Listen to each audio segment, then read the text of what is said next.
In the heart of Umuse, a village blessed with rich red soil and towering palm trees, lived a man named Nnaemeka, known for his wealth and wisdom. He had 2 wives, Nneka, the elder, and Oluoma, the younger. Nneka was beloved by all, her heart was warm, her hands diligent, and her laughter echoed through the village like a sweet song. Oluoma, on the other hand, burned with envy, her heart hardened by jealousy. Despite being the younger and more beautiful wife, Oluoma couldn't understand why the universe seemed to favor Nneka. Her crops flourished year after year, her children never fell ill, and Nnaemeka's love for her was steady and constant. Meanwhile, Oluoma's farm was a wasteland.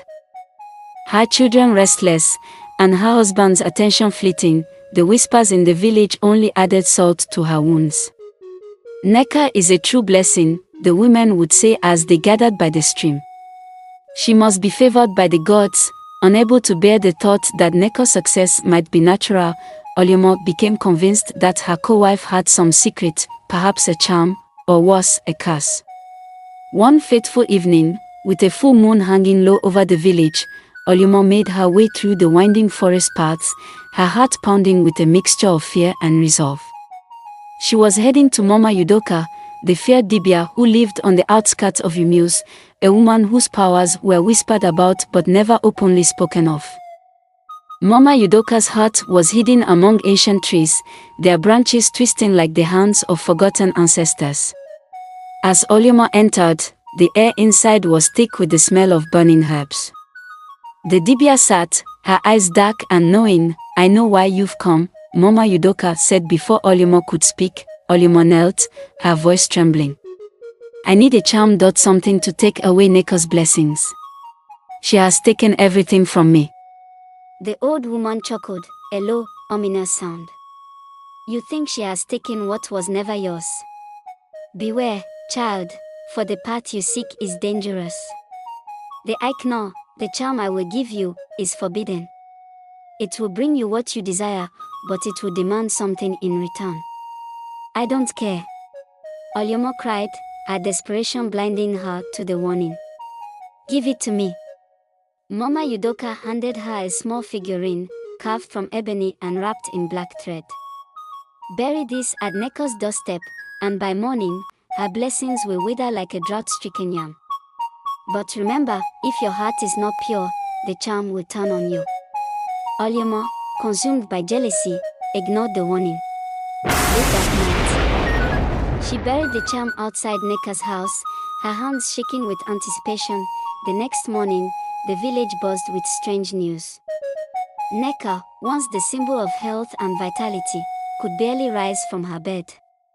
Her once bountiful crops were wilting, and her children, normally full of energy, lay feverish and weak. Oluoma watched with glee as Nnaemeka's attention shifted to her.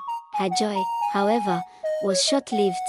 That very night, as Oluoma slept, she was haunted by horrific dreams, visions of her children turning into stone, her own face twisted into that of a monster, and her once thriving crops burning to the ground.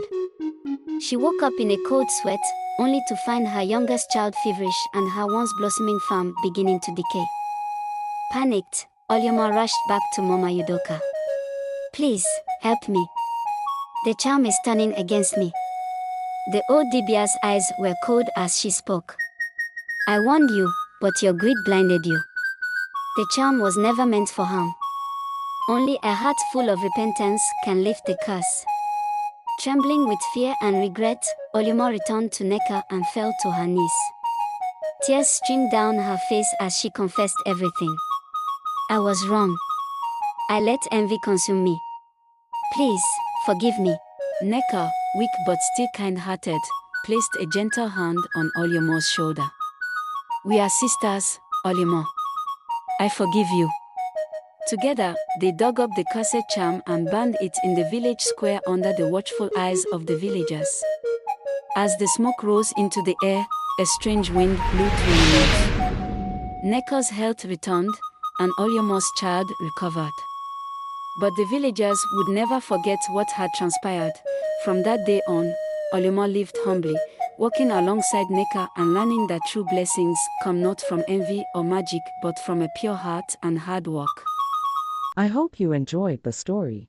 Please subscribe, like and share. Don't forget to comment. Thank you.